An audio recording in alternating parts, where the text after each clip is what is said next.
بسم اللہ الرحمن الرحیم۔ ایک دور افتادہ بستی میں سلیم نام کا ایک شخص رہتا تھا۔ لوگ اسے چور کے نام سے جانتے تھے۔ اس کا بچپن غربت میں گزرا تھا، مگر غربت کبھی جرم کا جواز نہیں بنتی۔ سلیم نے نوجوانی میں محنت کے بجائے آسان راستہ چن لیا تھا۔ ابتدا میں وہ چھوٹی موٹی چوریاں کرتا تھا، پھر آہستہ آہستہ اس کا دل سخت ہوتا گیا اور وہ رات کی تاریکی میں لوگوں کے گھروں میں داخل ہو کر قیمتی سامان چرا لینے لگا۔ بستی کے لوگ اس کے بارے میں شک تو کرتے تھے، مگر کوئی ثبوت نہ ہونے کی وجہ سے اسے پکڑ نہ پاتا تھا۔ سلیم کی ماں ایک نیک اور عبادت گزار خاتون تھی۔ وہ ہر نماز کے بعد اپنے بیٹے کے لیے دعا کرتی اور کہتی، یا اللہ میرے بیٹے کے دل کو ہدایت کی روشنی عطا فرما۔ لیکن سلیم ان باتوں پر ہنستا اور کہتا، اماں دنیا پیسے سے چلتی ہے، دعاؤں سے نہیں۔ وقت گزرتا گیا۔ سلیم کے پاس دولت تو جمع ہونے لگی، مگر سکون ختم ہو گیا۔ ہر وقت اسے خوف رہتا کہ کہیں پکڑا نہ جائے۔ رات کو معمولی سی آہٹ بھی اسے چونکا دیتی۔ کئی بار وہ ڈراؤنے خواب دیکھتا، جن میں لوگ اسے پکڑ کر عدالت میں لے جا رہے ہوتے۔ وہ پسینے میں بھیگ کر جاگ جاتا، مگر پھر بھی اپنے گناہوں سے باز نہ آتا۔ ایک رات اسے خبر ملی کہ گاؤں کے کنارے پر ایک بوڑھا تاجر رہتا ہے، جس کے پاس بہت سونا اور نقدی موجود ہے۔ سلیم نے ارادہ کیا کہ آج کی رات بڑی واردات کرے گا۔ آدھی رات کے وقت وہ خاموشی سے اس تاجر کے گھر کی طرف روانہ ہوا۔ آسمان پر بادل تھے اور چاند کی روشنی مدھم تھی۔ یہ رات اس کے لیے موزوں تھی۔ وہ دیوار پھلانگ کر اندر داخل ہوا۔ گھر کے تمام افراد سو رہے تھے۔ سلیم آہستہ آہستہ ایک کمرے کی طرف بڑھا، جہاں اسے قیمتی سامان ہونے کی امید تھی، مگر جیسے ہی اس نے دروازہ کھولا تو حیران رہ گیا۔ کمرے میں سونے چاندی کی بجائے ایک میز پر قرآن مجید رکھا ہوا تھا اور ساتھ ایک جلتا ہوا چراغ تھا۔ سلیم نے سوچا کہ شاید اصل خزانہ کسی اور کمرے میں ہوگا، مگر اچانک اسے باہر کسی کے قدموں کی آواز سنائی دی۔ گھبراہٹ میں اس نے جلدی سے قرآن مجید اٹھایا اور ایک کونے میں چھپ گیا، تاکہ لوگ سمجھیں کہ وہ گھر کا کوئی فرد ہے جو تلاوت کر رہا ہے۔ جب آوازیں خاموش ہو گئیں تو اس نے سکون کا سانس لیا۔ پھر اس کی نظر قرآن مجید کے کھلے ہوئے صفحے پر پڑی۔ اس نے یوں ہی پڑھنے کی کوشش کی۔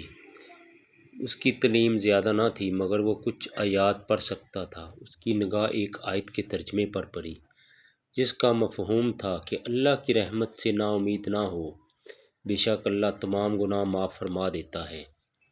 یہ الفاظ اس کے دل میں تیر کی طرح اتر گئے۔ پہلی بار اسے محسوس ہوا جیسے کوئی اس سے مخاطب ہو۔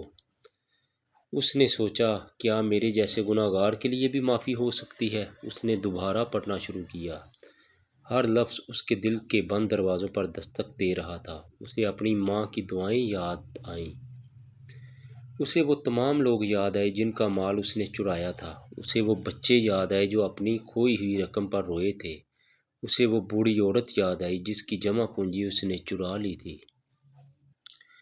اس کی آنکھوں سے بے اختیار آنسو بہنے لگے۔ وہ زندگی میں پہلی بار اپنے گناہوں پر رو رہا تھا۔ اس رات وہ چوری کرنے آیا تھا، مگر قرآن کے الفاظ نے اس کے دل کا رخ بدل دیا۔ اچانک کمرے کا دروازہ کھلا، بوڑھا تاجر اندر آیا۔ اس نے ایک اجنبی شخص کو قرآن ہاتھ میں لیے روتے دیکھا تو حیران رہ گیا۔ سلیم گھبرا گیا۔ اسے لگا اب وہ پکڑا جائے گا، مگر اس نے بھاگنے کے بجائے سچ بولنے کا فیصلہ کر لیا۔ کانپتی ہوئی آواز میں اس نے کہا، میں چور ہوں، آج آپ کے گھر چوری کرنے آیا تھا، مگر قرآن کھولا تو میرا دل بدل گیا۔ بوڑھے تاجر نے خاموشی سے اس کی بات سنی، پھر اس کے قریب آ کر بولا، بیٹا اگر اللہ نے تمہارے دل میں ندامت ڈال دی ہے تو یہ اس کی خاص رحمت ہے۔ یہ الفاظ سن کر سلیم مزید رونے لگا۔ اس نے بوڑھے شخص کے قدموں میں بیٹھ کر کہا، میں اپنی ساری زندگی کے گناہوں سے توبہ کرنا چاہتا ہوں۔ بوڑھے تاجر نے اسے گلے لگا لیا۔ اس رات دونوں نے مل کر فجر تک دعا اور توبہ کی۔ اگلے دن سلیم نے اپنی زندگی کا سب سے مشکل فیصلہ کیا۔ اس نے ان تمام لوگوں کی فہرست بنائی جن کا مال اس نے چرایا تھا۔ جو چیزیں واپس کی جا سکتی تھیں وہ واپس کر دیں، اور جن کا سامان باقی نہ تھا ان سے معافی مانگ کر محنت مزدوری سے رقم ادا کرنے لگا۔ لوگ حیران تھے، جو شخص کل تک رات کے اندھیروں میں گھومتا تھا آج صبح سویرے مسجد میں نظر آتا تھا۔ جو ہاتھ چوری کرتے تھے وہ اب مزدوری کر کے حلال رزق کما رہے تھے۔ راستہ آسان نہیں تھا، کئی لوگوں نے اس کی توبہ کا مذاق اڑایا، کچھ نے کہا چور کبھی نہیں بدل سکتا، مگر سلیم ثابت قدم رہا۔ وہ جانتا تھا کہ اصل مقصد لوگوں کی نہیں بلکہ اللہ کی رضا ہے۔ سال گزرتے گئے، سلیم کی دیانتداری کی مثال دی جانے لگی۔ وہ نوجوانوں کو اپنے ماضی کی کہانی سناتا اور کہتا، گناہ انسان کو اندھیروں میں لے جاتے ہیں، مگر اللہ کا کلام اسے روشنی کی طرف واپس لا سکتا ہے۔ ایک دن اس کی بوڑھی ماں بیمار پڑ گئی۔ سلیم اس کے سرہانے بیٹھا تھا۔ ماں نے کمزور آواز میں پوچھا، بیٹا کیا تم واقعی بدل گئے ہو؟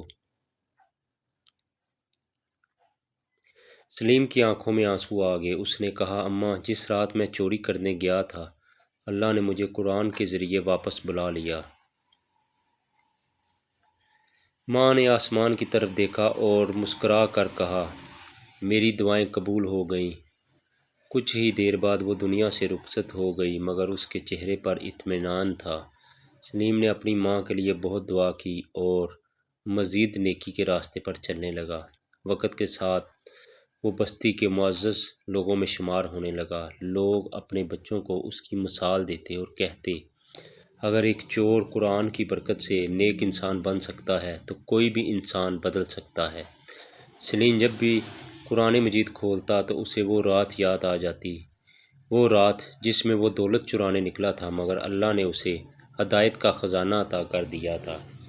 اسے احساس ہو گیا تھا کہ دنیا کی سب سے بڑی دولت سونا چاندی نہیں بلکہ وہ سکون ہے جو اللہ کی اطاعت سے حاصل ہوتا ہے۔